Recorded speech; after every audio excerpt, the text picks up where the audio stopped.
النوبة الجزء الخاص بالنيل في النوبة، حضرتك كان ليك تعليق عليه لما عرضناه. حضرتك قلت حاجة مهمة قوي. هو طبعا النيل بالنسبة للنوبي شيء مقدس. يعني بيعني الحياة، فلذلك النوبي بيقدسه ولا يمكن في يوم من الأيام يلوثه، بل بالعكس. يعني هي النيل مرتبط بكل طقوسه، بكل طقوس النوبي من المهد للحد. يعني من يوم ما يتولد كلها مرتبطة بالنيل. الحياة الإنسان كلها مرتبطة بالنيل، مش بارتباط حاجة قدامنا وبنشوفها وخلاص. لا، ارتباط مقدس.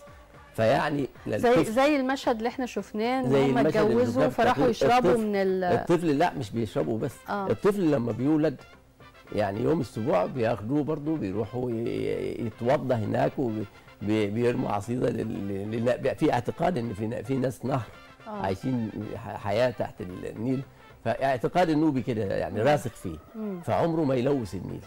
يعني فمن يوم الميلاد في الجواز برضه زي ما شفنا التقرير، العريس بيروح هناك يتوضى بيبقى فيه صديق ليه اقرب الاصدقاء بيسموه الوزير، ده بيمشي معاه، بيروح يعني شايل له هدومه الجديده، بيتوضى هناك ويتشطف هناك ويتوضى ويتحرك من هناك بموكب لغايه ما يخش الزفه. يعني يتشائم، يعني بيحصل نوع من التشاؤم اذا ما حصلش انه يتوضى في النيل ويجي. طبعا الطقس ده لو ما حصلش بيبقى حاسين بنوع من التشاؤم. وهكذا يعني في كل مراحل الحياه لازم يبقى في ارتباط بالنيل.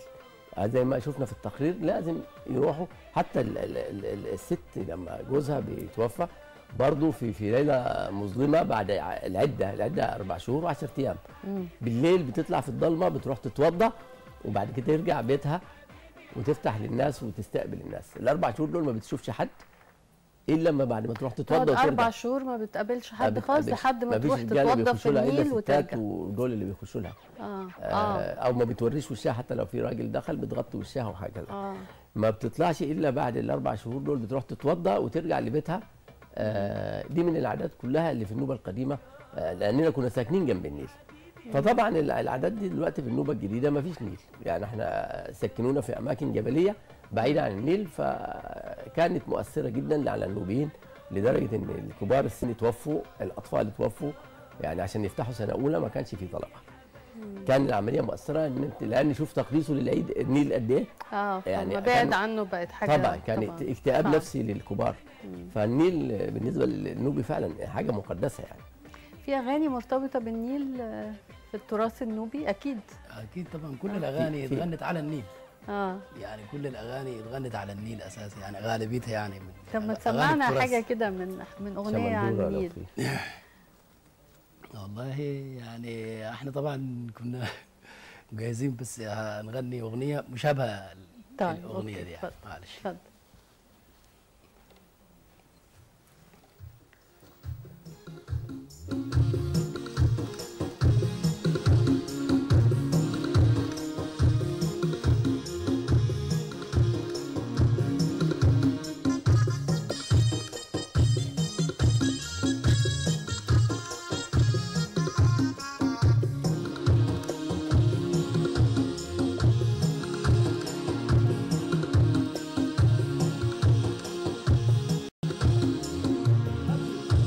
ملم فيا نيرلا، ملم فيا نيرلا، جيتن كورجا سكلا، جيتن كورجا سكلا، في يومي يا ماجيجي، غنيرمي يا ماجيجي، إنما النتيجة جا، إنما النتيجة جا، أليتني تراك بنجي.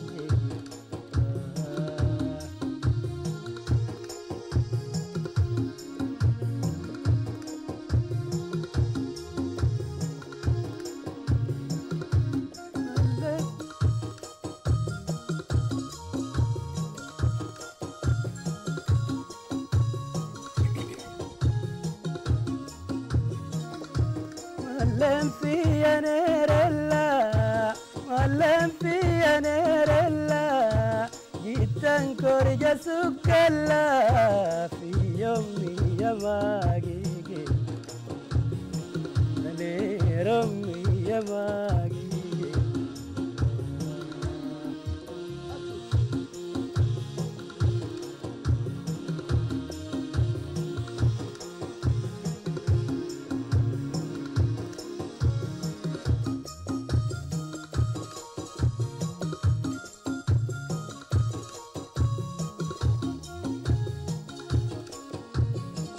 تلقيت من لفينولا تلقيت من لفينولا وين كويلة تنورا ديس الغربة فينا ديس الغربة فينا تلقيت من لفينولا وين كويلة تنورا ديس الغربة فينا ديس الغربة فينا أيوة دلكم مني أيوة قركم مني أيوة دلكم مني دنيا القركم مني قوكم بإرائيقا قوكم بإرائيقا دلقينيك لغاي مني إكتناك تقل مني بإرائيقا رمي يماغي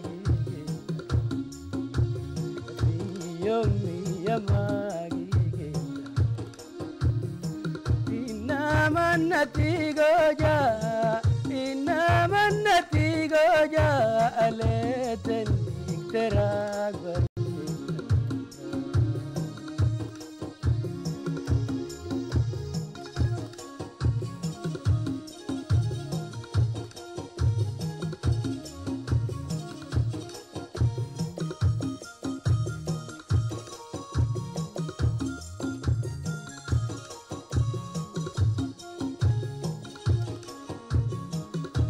تلقيت من لفينولا وين كويلة تنورا ديس الغربة فينا ديس الغربة فينا أيوة دلكم مني وقرقتكم مني شوفنا الساركينيلا شوفنا الساركينيلا تلقينيك لقاñ مني إكتناك تقل مني يرماقي أصلا يرماقي أصلا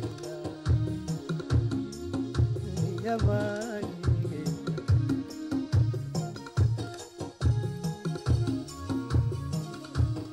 إنما النتيجة جاء إنما النتيجة جاء عليتنك تراك بنجلها جميلة. اللحن جميل جدا الحقيقة، الألحان النوبي كلها حلوة. أيوة بجد طبعا لأنها مخلوقة في جو ساحر. يعني البيئة النوبية هي بيئة ساحرة فيها مزاج كده، عارف تحس انه يعني المزيكا فيها مزاج. انت لما يكون خاصة النوبة القديمة لما تكون قدامك النيل وبعدها الخضرة وبعدها وفي ظهر منك الرمال، يعني ألوان جميلة مبهجة. صحيح. يعني بتساعد على الابداع طبعا. صحيح. طب انا كنت عايزه اسال حضرتك عن العادات المرتبطه بالعيد، يعني احنا شفنا الزواج وحاجه يعني الاحتفالات الخاصه بيه، ايه العادات الثانيه المرتبطه بالعيد؟ هو الافراح بتكتر في العيد صح؟ مظبوط. تمام.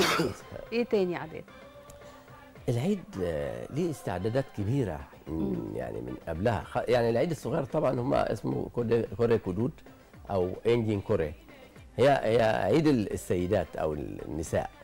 عيد النساء اشمعنى؟ عيد الفطر المبارك. الفطر بيسموه كده على اساس ان الاستعدادات كلها والحمل كله بيبقى مرتكز على السيدات. السيده هو الكحك والبسكوت الحاجات دي بتتعمل برضه هناك؟ لا الكحك في الوقت الحديث، هو كان زمان طبعا ما كانش فيه غير الفشار والبلح. لكن في حاجات يعني زي اكل بيتعمل، العصيده الشعريه باللبن. العصيده دي باللبن برضه هو نوع من دقيق القمح مخلوط بدقيق ببعض الدقيق الذره، وبيتحط عليه طبعا بيتطبخ، وبعد كده بيتحط عليه لبن في النص، لبن يعني سمين، يعني لبن دسم فالاستعداد بيكون بقى على النساء ليه؟ من يوم ما نقول يا عيد الستات، يعني كان بيحصل تغير كامل في البيت. يعني البيت الستات هم اللي بيليسوا البيت، هم اللي بيلونوه، هم اللي بيرسموه. يعني دايما الالوان دي بقى والرسومات المشهوره دي الستات اللي بيعملوها. الستات اللي بيعملوها. هو الراجل بيبني البيت خلاص، بعد كده بيسلم للست وهي بقى تجمله، بتكمل هي اللي بتجمله. فبيحصل الرسومات، يعني كل بيت قبل العيد تلاقيه بيليس، بيغير شكل البيت، يليسه ويلونه ويرسمه، وبعد كده بيغير كل الرملة. عيد يتغير الالوان اللي على البيت. كل عيد والرمله اللي جوه البيت برضه بيشيلوه، يحطوا رمله اصفر جديد، فبتلاقي الست هي اللي قايمه بالمجهود الاكبر في تخطيط العيد. غير طبعا انواع الاكل كلها يعني بيعتمد على لكن الكبير طبعا الذبيحه على الراجل، هو اللي بيجهز العجل وبيربيه مسمينه يعني عيد الرجال للعيد الكبير. طيب احنا هنتكلم على التهنئه. غير كده حضرتك المراكب بتتزين في البحر، يعني بيبقى في منظر بهيج، يعني الوان طبعا زاهيه كتير. الوان جميله. صحيح. طيب عايزه اتكلم عن طقوس التهنئه في العيد، ولو في عيديه ولا ما فيش، بس بنستكمل حوارنا عن الاحتفالات بالعيد في النوبه. وعايزه اسالك استاذ محمد عمر، التهنئه بالعيد هل ليها طقوس معينه؟ هل في عيديه بياخدوها الاطفال الصغيرين؟ يعني ايه طقوس التهنئه في العيد؟ هو الطقوس طبعا، يعني احنا واحنا اطفال كنا بنحب ان احنا نروح نقول للكبار، خاصه الستات الكبار، ان احنا نعيد عليهم، عشان كنا يعني كانوا بيدونا دعوات. يعني لما نيجي نقول كوريجا نيانا ليه، كانت ترد كونا نيانا ليه، هولين كوريجا جيمين كوريجا تنيا منيا يكادولي كودني يبوجودني نجودني يكادولي مالدني. يعني طبعا يعني كل سنه وانت طيب، وان ربنا يعني تشوف العيد ويتعاد عليك كل سنه، وانت في وسط ابوك وامك واهلك وكل اللي بيحبوك. فالدعوه دي كانت دعوه يعني بنحبها قوي من الكبار، فكنا بنروح نعيد عليهم عشان نسمع وبعدين العيد ده ليه طقوس يعني معينه، ان طبعا الرجاله بيروحوا في حته متسعه، هي بتبقى جوار المقابر، كانت بتبقى في ساحه كده بيصلوا، وهم يعني اول حاجه لازم يعملوها، اول بيت يخشوه البيت اللي كان فيه مثلا عنده مصاب او عزاء او كده، يعني الست الارمل كده، اول حاجه لازم يروحوا كلهم يتلموا في البيت ده ويعيدوا على سحبه الفقير. وبعد كده بيعدوا على كبار السن والمرضى والمتقاعدين، برضه يعدي على دول. بعد كده بييجوا يفطروا بقى المديد والحاجات اللي انا قلت عليها الشعريه وكده. اول يوم بقى بيكملوا اللف في القريه كلها. ثاني يوم بياخدوا المراكب، كانوا في النوبه القديمه، ويعدوا على القرى اللي هي المجاوره وفيها نسب وقرابه وكده. كان اليوم الثاني والثالث ده في القرى اللي هي المجاوره. لكن اول يوم كان بيبقى الاحتفال لازم في جوه القريه. بالنسبه للعيديه، يعني في البلد القديمه ما كانوش بيعرفوا طبعا الفلوس كتير، كان يعني بلح. لازم يدي هديه، يديك حاجات معينه، بس لازم يدي هديه يعني. بيدي يعني هو البلح ده كان البلح والفشار ده اللي كان بيتقدم. بلح والفشار ده كانوا بيتقدموا يعني كاساسي. لكن هنا بقى في العيديه والفلوس، وكانوا اللي ابهاتهم بقى ابتدوا، يعني احنا في سنه بعد التعليه الاولى والثانيه للخزان، الميه لما عليت وغرقت الرقع الزراعيه والاكل العيش ابتدوا يسافروا الرجاله ويسيبوا بقى المنطقه دي يزرعها، يروحوا المدن، الشباب الصغيرين والام وكده. فلما جم هنا القاهره طبعا ابتدوا يتعاملوا بالفلوس، ويبتدوا يبعتوا بقى الحاجات اللي هي من القاهره. يعني في النوبه زمان ما كانش فيه تعامل بالفلوس، لا، كان تعامل بالتمر كان مقايضه، يعني انا هاخد منك سكر، هديكي بلح مثلا مكانه، وهكذا. كان مقايضه.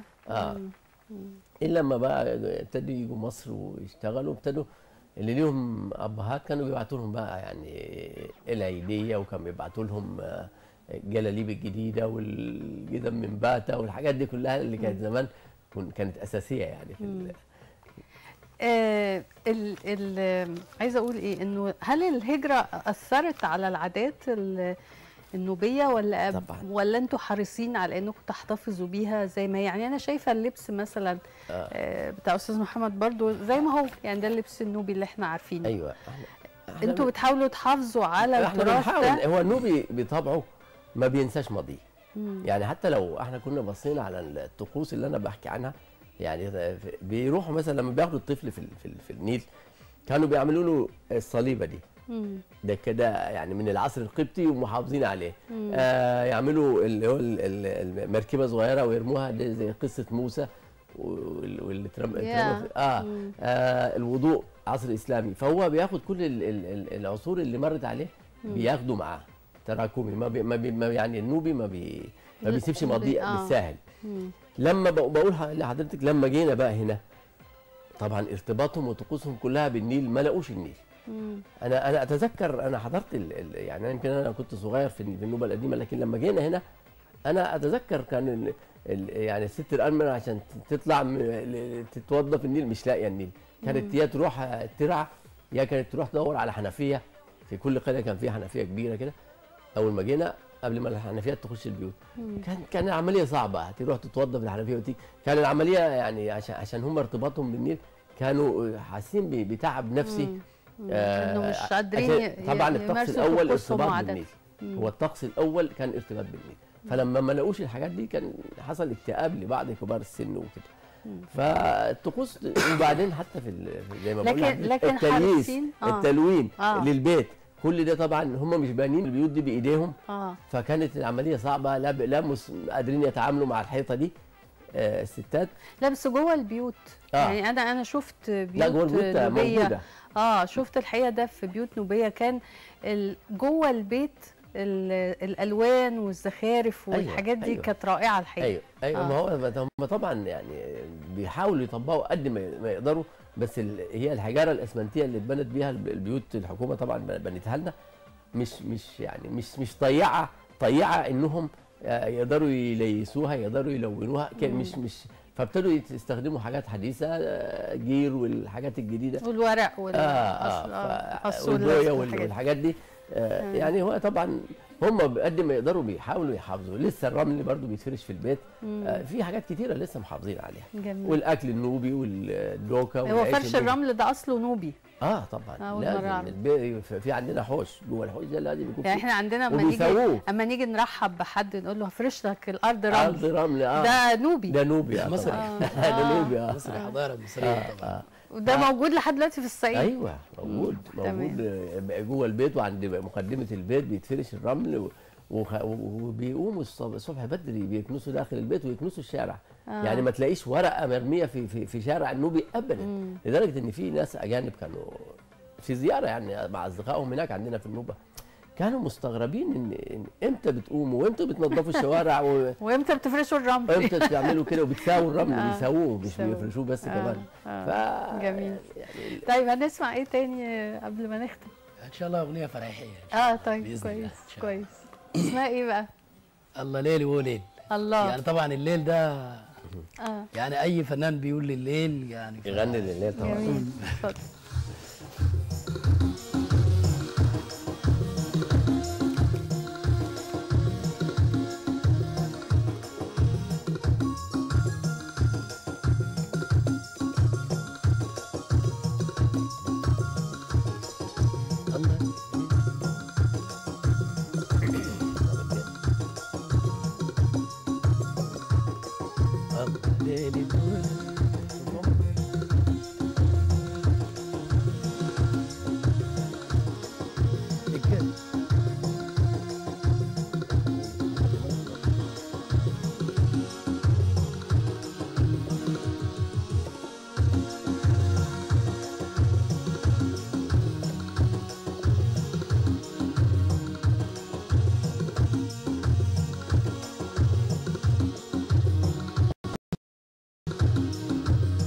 يكشف فقري إكايا شفقرت إكينينغونك شفقرت إكادينغونك شفقرت والله كنتي برشا ليلنا ليلي وليل ليلي وليل إكايا شفقرت إكايا شفقرت إكينينغونك شفقرت إكادينغونك شفقرت والله كنتي برشا ليلنا الله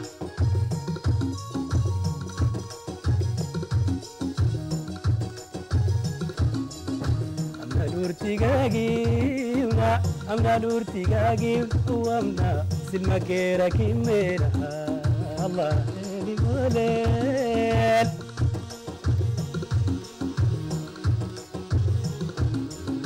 أيغا ويتكيكون أيغا ويتكيكون وتكرجو حكيم لوديكو وامنا كندي برشا ليلنا الله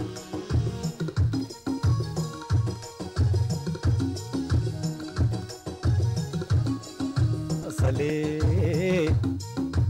صلي للي لي ويتو صلي للي مايتو للي صلي ويتو صلي للي مايتو للي يركون نوغاو جسيغا نوبا نوغاو جسيغا لحظات العمر أيقاك فارقونا لحظات العمر أيقاك فارقونا أمانة هوي ويا أمانة هوي ويا أمانة يا دنيا أمانة أمانة أمانة يا دنيا أمانة أمانة شكرا جزيلا. يعني استمتعنا الحقيقه جدا بالمعلومات اللي خدناها من حضرتك عن النوبه وبالاغاني الجميله الخاصه بالنوبه، وبشكر العازف اللي معانا استاذ عبد الله نبيل فتحي نشكره طبعا على انه يعني المجهود اللي عمله معانا. شكرا جزيلا وكل سنه وحضراتكم طيبين. وحضرتك طيبه وكل الامه الاسلاميه والنوبيين في بقاع الارض في العالم وفي مصر والسودان كل سنه وهم طيبين. امين. وكل سنه وكلكم طيبين والقناه الثانيه بخير ان شاء الله. شكرا لك. شكرا لك. شكرا لك. مشاهدينا بكده بتنتهي حلقتنا النهارده. نتمنى يعني نكون وفقنا في تقديم جزء او صوره عن الاحتفالات في النوبه الجميله، ونقابلكم ان شاء الله في حلقه جديده. شكرا والى اللقاء.